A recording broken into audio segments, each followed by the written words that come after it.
Welcome to Sports Talk with the Cowboy. Welcome and thanks for riding with the Cowboy.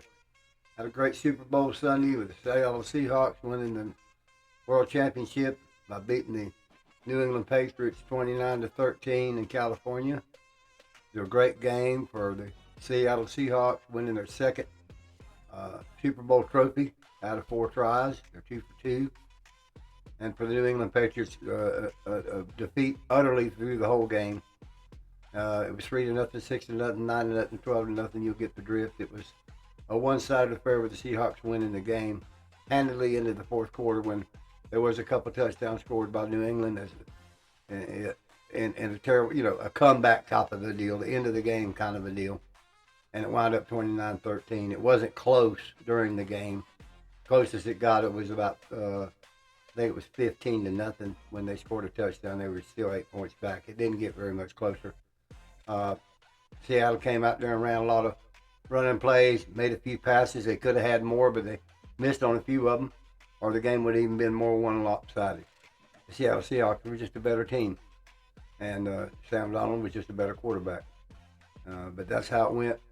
Ended the season in a good note, except for the score being kind of lopsided. Wasn't really as high scoring as some people thought it would be. But most thought it would be a defensive struggle, and it really was kind of a defensive struggle. Seahawks get down there close enough to score, they'd have to kick a field goal, 3-6-9. I think that's how it went. But basically, our season in the NFL is officially over now. As far as the season goes, in March the 8th, the football season will start again in free agency, picking up players from other teams. And then in April, there'll be the college draft. So there'll be things happen for the new year, they call it, because the old year is over. So congratulations to the Seattle Seahawks, and congratulations to Sam Darnold winning his Super Bowl and putting all the doubters aside. Again, like we said last week's show, Lamar Jackson, always spoke about, 2 times MVP, 2-time MVP, Josh Allen, R. Baker Mayfield, all drafted with Sam Darnold. And he was not supposed to be the one that got to the Super Bowl first, and he certainly wasn't wanting to be the one that would win one. And he did win one.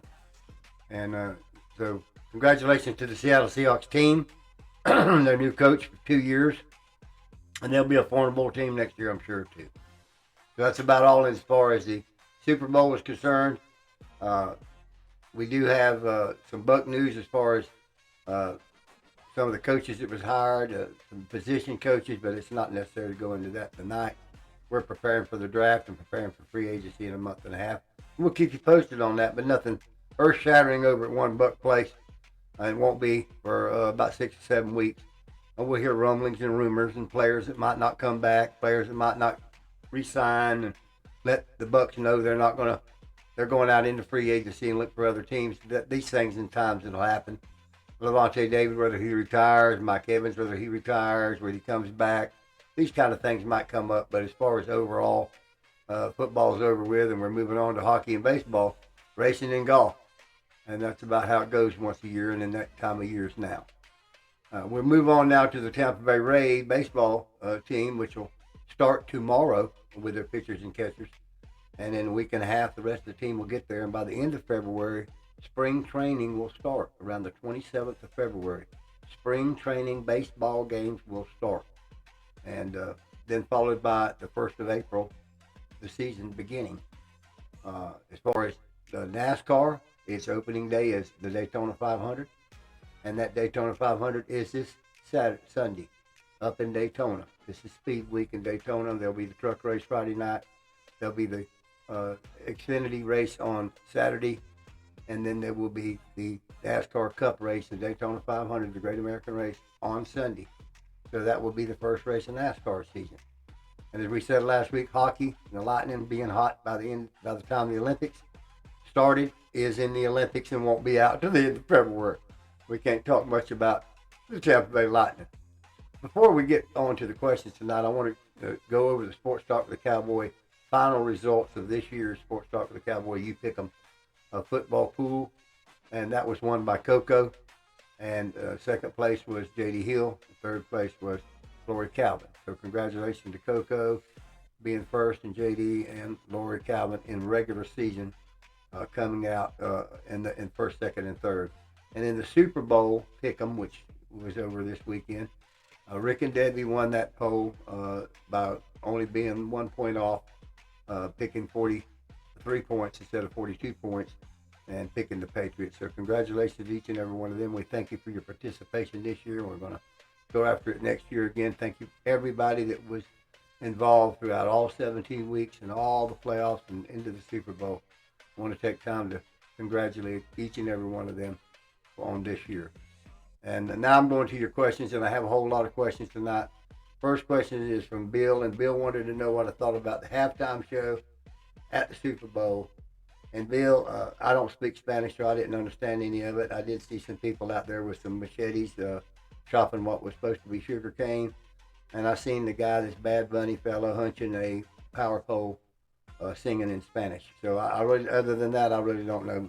And to be honest with you, nothing one way or the other. I was trying to get some chicken wings off the grill during that time, so I was kind of preoccupied. But I understand what you're saying.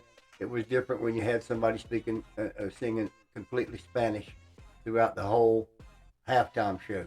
I mean, I've watched many in my life, and I've never seen one that was another language other than English, which is a predominant language here in America. So I understand your frustration.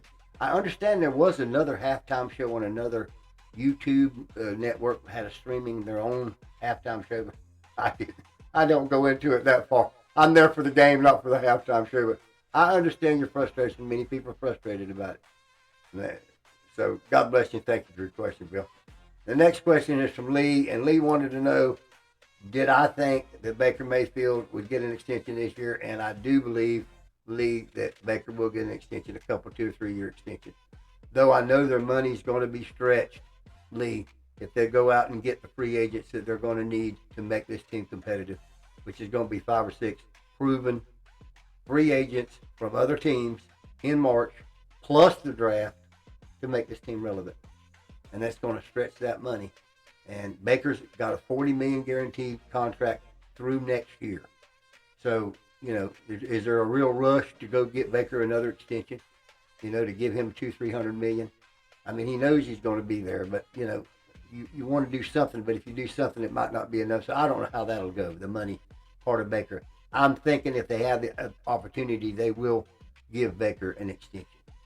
But again, I'm not in the financial department, and that's where this is all getting stretched out of who's getting what and what's getting who and how much I'm going to have to pay this one and that one. For him, he's got a $40 million contract guaranteed through next year. So no rush for the Bucs. He'll be our quarterback next year for sure. But thank you for your question. And the last one is from Deborah. And Deborah wanted to know about the Daytona 500 and how it would be run any different from last year. And I think the only difference, Deb, is the qualifying order of the charters, and the charters get the first qualifying order. And I understand there's like 4 cars that aren't charter cars that can get in the race by racing themselves in. And they will have 2 races on Thursday afternoon, Thursday evening. And those races will determine the setup of the qualifying order other than the first and the second place. And those teams that don't have a charter, those 4 teams get an opportunity to race their way in. So there's like 8 teams that don't have a guarantee of getting in. And they'll have to get, when they race in these 125-mile Gatorade qualifiers, the highest one of those racers, the highest 4 of the 8 will get into the Daytona 500. That's been the way it's always been, and I think that's the way it will be this year, Deb. I just have to kind of watch it like everybody else. And not a whole lot of difference in the rules this year. Not a whole lot difference than they've been in at the 500 before. I think it'll be an exciting race, and I think there'll be a lot of wrecks, like there always is at restricted plate racetracks. That's what makes everybody want to watch it. And this is the race that if you have a little team and not a large team, you have an opportunity to win. So God bless you, Debbie, and thank you for that question. I got time for take one more, so I'm going to take this from Elizabeth. And Elizabeth wanted to know what I thought about the Olympics over in Italy. And Elizabeth, I've been watching the Olympics here. We like to watch the Olympics when it comes to summer and the winter. I watched the luge. I watched the skating. I watched the curling. I watched the downhill. I love that downhill racing. And of course, we all know Lindsey Vonn hurt herself in the women's downhill for America. the bobsledding. It's only been 5 days into 3 weeks worth of Olympics, but we are watching it, and we love to watch the competition throughout the world. And I kind of root for these little teams, little countries that don't have any athletes, and they're so proud to win a third place or a bronze or fourth place, and it really makes you feel good about sportsmanship and mankind when the world can come together and compete like this. There is something special about it. So I watch it, and I'm glad you watch it. I think everybody ought to tune in and support the Olympics, because we're going to have them in 2028 in Los Angeles, California. Only 2 years from now, the Summer Olympics is going to be in LA. So let's get on that Olympic horse. And God bless you, and thank you for your question. I'd like to thank everybody for tuning in. Continue to send your comments in and your questions. Any question you have on any sport, in PGA, be it NASCAR, football, baseball, hockey, or any other sport, we'll be glad to answer your questions. Continue to do unto others as they do unto you. Make the world a better place by giving somebody a hand up when you can, because we need a lot more love than we need hate. Until next show, God bless each and every one of you. Cowboy out.